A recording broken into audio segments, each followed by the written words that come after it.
ia e ui o lea ia o nei nisi na vaenga o le si tatou tala oto o le tala la lea na ufia faitala tu lavana nei na ua faatala noa mai ana lela e news mai Samoa se fina ngalo o le CEO por faululunga o le malai vaalele ia le sunga tu munu vau e vili i le vaa fo i lea au iska ka le vaa nga le mai e Samoa observer fo mai o le mystery uh, plane or aeroplane le sa paka mai o le private jet fo i lele le sa paka malai paka i faleo lo le taimi le nei o le la sa fea nisi o le au faasala lau mai Samoa ma fisilingi ai matamata tua walanga lesia mai lunga social media na matua yo fia faitala lava po o le atonu la le va alea ai uma le liso le ua poko fo CEO ia por kikieri iwe lau sunga ko mangu vao o lau whakarangoanga i rungo TV1 e makua ia ule mana malama po dale winga ia e matua ia ule mana malama lava e o ar kanga karenga whakarangoa oe saka kaunga ko aku ia ku ingisi fa afisidi. No, don't be angry, ma get me wrong. O le wing o la utala. I oe fa fikai o le ua maua le avangoa ke su mai e fa mangingo i le akungu. Ai e kere ka ua mai e le iro po le wing o lua fa karangoanga. O le po le wing o ngā vaa. E oe.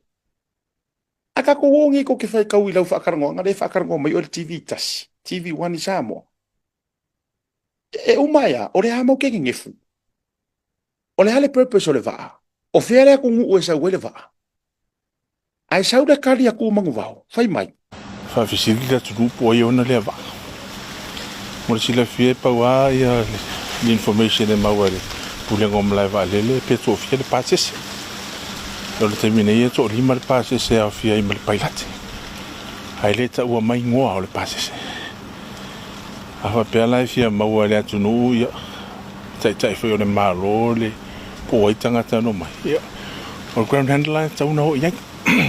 How can you allow a vaa e land loka ko kungu e le mawhainga e publicinga ngi information?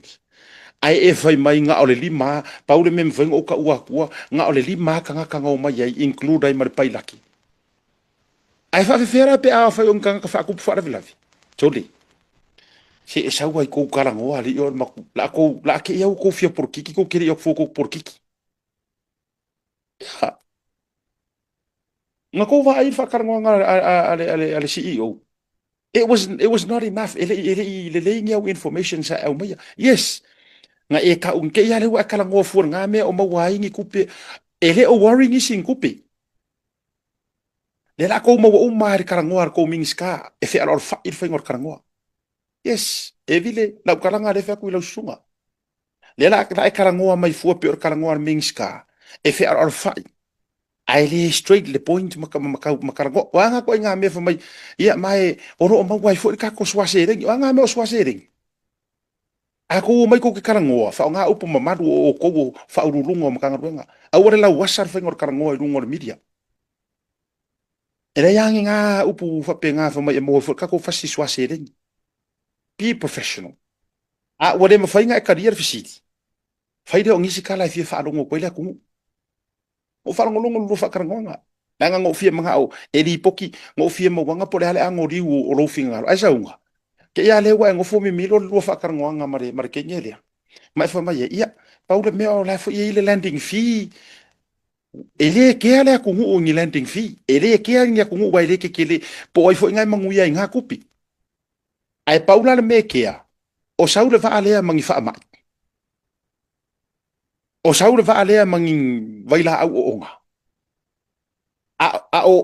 On kanga kai o mai le va alea on kanga kai ongo alea unga. E ui wa umanga e fai mai nga sau mai lea le ofisa. Karia le ofisa lea, karia le ofisa lea. Ai se ala me kere kango i loa e public mai informations o le va alea. Fai ngo fie ia. O le va alea, o le va a sau mai siamani, whakekainga. Ia, o le va moe o le va alea. O lo yesinga la ko poro keki mongi su enga. E tūlanga o history o Samoa, ia ma ua whaamari ina i lalo vaenga o le ar tūlafo, ko inga karangoa ngai karangoa mai mor CEO.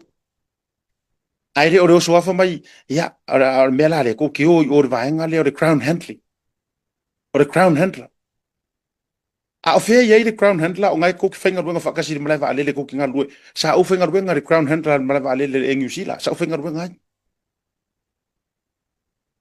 o e wa u ma mea e le po mala e o ngai ke loa so ye ke fea lo fai mau kala